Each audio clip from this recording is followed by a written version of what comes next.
Nos queda por ver otro evento. Ya vimos antes el evento del símbolo del sur. El sur se calienta y en este caso ahora vamos a ver el símbolo del norte. El norte se congela. Esto hace mención a los biomas de la zona norte de Europa. Cuando salga este símbolo, lo primero que vamos a comprobar es cuál de las cartas lleva el número más bajo en su parte superior derecha. Aquí vemos que la lleva el salmón. Bien, es el número 1, con lo cual lo que haremos será darle la vuelta a la carta, significando que esa carta, esa zona, está congelada. Eso va a significar alguna cosa. Primero, que vamos a empezar a quedarnos sin zonas de caza. Y en segundo lugar, va a simbolizar una especie de, bueno, pues de zona congelada de difícil acceso. En parte nos va a venir bien. Va a haber momentos en los que, si por ejemplo esta carta está aquí y queremos mandar a algún cazador, como es una carta de caza mayor, sabemos que el animal que sea depredador, como este que veis aquí, el lobo, puede atacarnos si conseguimos éxito en la carta. En el caso de que haya una carta entre medias congelada, significará que no puede superar esa congelación. En ese caso no nos atacará. Si conseguimos el éxito nos llevaremos la recompensa y él se quedará mirando desde el otro lado del hielo. Bien, también puede ocurrir que en ese hueco, ahora veremos cómo, o bien porque era una carta de trofeo y nos la subimos a la mano y acordaros que no se reponen, vayamos a cazar y quede un hueco entre el depredador y el animal que vamos a cazar. En ese caso sí que va a atacarnos si conseguimos el éxito. Digamos que las brechas las puede saltar, pero el hielo no. El último evento que sí que vimos es el del sur se calienta. Vamos a ver una especificación. Si nos sale este evento, miramos la carta del sur más baja, en este caso sería esta, la llevamos a cabo. Recordar que lo que hacía este animal, porque se calentaba el sur, era huir hacia el norte y desplazar la carta que había en el norte, ocuparla y reponerla con otra. En el caso de que en el norte, por el motivo del evento anterior, estuviera congelado, este animal no sustituye a esta carta. Digamos que este animal no puede ir a esa zona, desaparece del juego y esta se le da la vuelta. Simboliza como que el sur se calienta y el norte, bueno, pues la especie que estaba congelada vuelve otra vez también al juego. Este hueco que queda aquí se sigue reponiendo. Por último, y también teniendo que ver con el evento del sur se calienta, cuando ocurra este evento, acordaros que cogemos la carta con el número más bajo y la hacemos subir hacia arriba. Si en la carta del norte hubiera una brecha, un hueco de estas características, en vez de sustituir la carta, directamente esta carta va a pasar a la brecha y seguiremos reponiendo. Para concluir, he dejado una de las fases, una de las partes del juego más importantes. Es la fase o la parte de las hijas. Vamos a explicar, ya hemos visto según la ronda de la partida, cómo al inicio las hijas aparecían en juego, pujábamos por ellas y las poníamos los discos correspondientes para más adelante madurarlas. Y bueno, pues una hija, una vez que baja a nuestra parte con un disco encima o con varios, la denominamos hija inmadura. Cuando por medio de la caza o por medio de la neolexia somos capaces de liberar esos discos, la consideramos hija madura soltera. Una vez que está soltera, podemos colocar un disco naranja sobre ella y un cazador en la fase de asignación de cazadores. Cuando vamos a cazar a los biomas, podemos colocar, si tenemos varias hijas maduras, siempre maduras y solteras, un disco naranja y encima un cazador sobre ellas. Para más adelante, por medio de la caza y de la fase de neolexia, ir liberando estos discos y conseguir que nuestras hijas, además de estar maduras y estar casadas, estén casadas con un cazador maduro. Bien, ¿por qué hacerlo? Porque las habilidades de la hija, excepto en la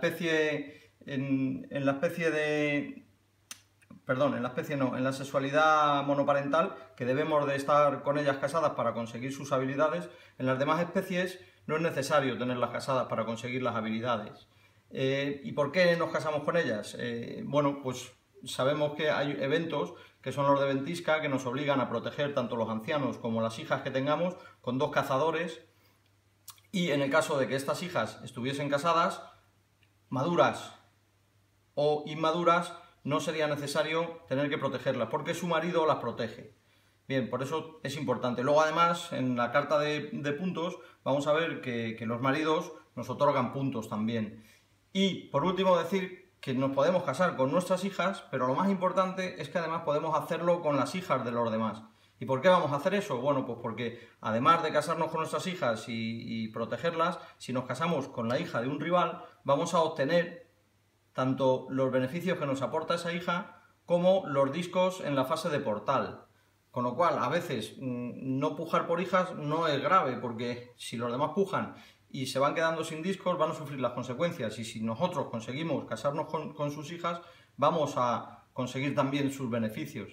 Eso tampoco va a ser fácil, porque va a ser una puja, una lucha, y vamos a ver a continuación cómo procedemos a ello. Vamos a ver cómo se cortejan las hijas de otra especie. En la fase de asignación de cazadores, a la vez que podemos asignar cazadores para los biomas de caza, podemos tanto casarnos con nuestras hijas, como hemos visto antes, como intentar cortejar a las hijas de los demás. Por ejemplo, la especie neandertal ahora mismo tiene la sexualidad de promiscua, no le permite casarse con sus hijas, pero sí puede intentar casarse con el resto. Sería de esta forma: en la fase de asignación de cazadores, es su turno y pone un cubo de cazador intentando casarse con la hija rival. Bien, él no puede con las suyas, pero sí con las demás. Para lograrlo, cuando llegue la fase del lanzamiento de cazadores, lanzaremos un dado por el cazador que hemos puesto intentando realizar el cortejo. No podemos poner más de uno, no podemos poner 3 como en la zona de caza, solamente podremos poner 1, y para conseguir que el cortejo tenga éxito tendremos que sacar un resultado de 1 o de 2, como indica el dado.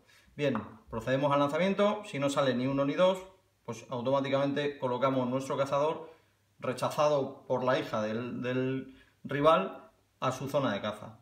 Si en vez de sacar ese resultado hubiéramos sacado un 1 o un 2, automáticamente hubiera dado como éxito el cortejo y colocaríamos el cubo de cazador en la zona de marido de la hija que hemos elegido. No tendremos que colocar un disco naranja, porque se supone que ese cortejo lo hace un cazador que ya es maduro y automáticamente a la hija se la da por madura. La carta la va a poder seguir utilizando, los beneficios de la carta los va a poder seguir utilizando la especie arcaica, igual que la neandertal. La neandertal porque tiene una hija, porque tiene un marido casado con una hija, y el arcaico porque también la tiene. Y en la fase de eventos, cuando nos salga la ventisca, esta hija que está casada y con un marido maduro estará protegida por él. No tendremos que utilizar 2 cazadores para intentar protegerla. El mismo efecto, el jugador que lleva el neandertal va a intentar cortejar a una hija del arcaico, pero en este caso a una hija que ya está casada, y está casada con un marido maduro. Vamos a proceder a hacer lo mismo de antes. En la fase de asignación de cazadores colocamos un cubo intentando cortejar a la hija casada, y en la fase de lanzamiento de dados, pues vamos a lanzar un dado. En este caso lo que va a ocurrir es como cuando nos enfrentamos en una partida de caza. En el turno, según el turno de cada uno lanzará un dado e intentará derrotar al rival. Bien, si ese dado lo ha lanzado el jugador arcaico, el marido de la hija, y saca un resultado de 1, habrá dado por derrotado al cazador que intentaba cortejar a la hija, y bueno, pues esto viene a llamarse marido celoso, ¿no? Lanza un dado y lo rechaza. Si no ha tenido éxito, en el turno del neandertal lanzará, y si él sí que saca un resultado de 1 o de 2, pues automáticamente se casará con la hija, mandando al cazador que estaba anteriormente casado a la zona de cazadores de libre asignación. No lo matará, simplemente volverá otra vez pues rechazado por la hija. Bien, puede darse el caso de que esté intentando cortejar a la hija casada y en vez de sacar un resultado positivo, saque un 6. Como vemos aquí arriba, si sacase un 6, esto significaría que el marido celoso, pues bueno, ha combatido con el pretendiente, lo ha derrotado, y ahora sí, en este caso, este cazador se nos iría a la fosa común. Y finalmente vamos a ver el caso de que en la fase de asignación de cazadores, pues cuando le tocase el turno al neandertal, intentara cortejar a la hija del arcaico que está madura, y el cromañón también colocara un cubo de cazador en la misma hija. Bien, cuando procediéramos a la fase de lanzamiento de cazadores, el primero que le tocara en turno intentaría hacer el resultado de cortejo. Si lo consigue, se colocaría como marido maduro de la hija, y a continuación, cuando le tocara al cromañón, pues intentaría hacer lo mismo, como si fuera un carrusel. Si consigue el éxito, echaría a ese cazador a su zona de no asignados y se colocaría él. Si no tuviera éxito... Como hemos visto, en este juego la labor de las hijas es muy importante. Ellas son las que van a transmitir el conocimiento a toda la tribu para poco a poco ir evolucionando, ir desarrollando mejores armas y conseguir evolucionar más rápido. En total, en el mazo general disponemos de 21 hijas. Vamos a preparar el mazo inicial con 10 y luego se irán sumando alguna otra. Y no voy a hablar de todas, pero sí me gustaría mencionar la función de algunas de ellas, unas de las que a mí me parecen más destacables. Por ejemplo, Serezade, que tenemos aquí, nos dice que puede llevar a cabo hasta 2 acciones en la fase 6. Quiere decir que cuando seamos tribales y lleguemos a la fase 6, recordar que ciertos ancianos que tengamos maduros pueden hacer la habilidad de bajar una carta y domesticarla, o un invento. Bueno, pues solamente podemos hacerlo una vez por turno, y esta hija nos va a permitir que podamos hacer la habilidad de esos ancianos, de 2 de ellos. Bien, es una carta interesante. Otra de ellas es la mujer generosa. Bien, la mujer generosa nos dice que en la fase 1 podemos pujar por las hijas aun siendo tribales. Esto no lo hemos comentado antes.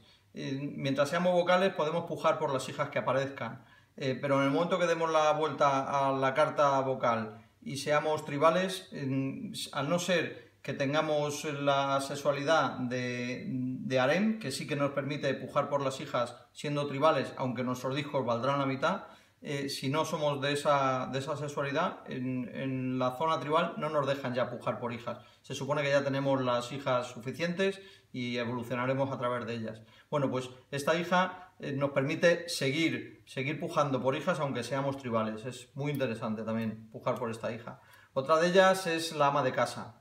Esta hija nos viene a decir que la promoción de maridos, cuando vamos a madurar o vamos a casar una hija con un marido, es automática, no tiene que madurarse, no hay que colocar un disco naranja en la fase de colocación de cazadores. No es necesario poner un disco naranja para luego madurarlo, sino que directamente pasa a ser marido maduro. Es una hija también bastante interesante. Sobre todo, bueno, pues nos va a hacer que corramos más rápido en la partida. Otra de las hijas es la zapatera. Bueno, esta es curiosa, nos dice que aunque no tengamos maduro el anciano que nos permite que en la fase de congelación, si nos ha salido un 6, perdamos cazadores, ella, bueno, pues como es una mujer que se dedica a confeccionar ropa segura, aunque suframos esa congelación por el número 6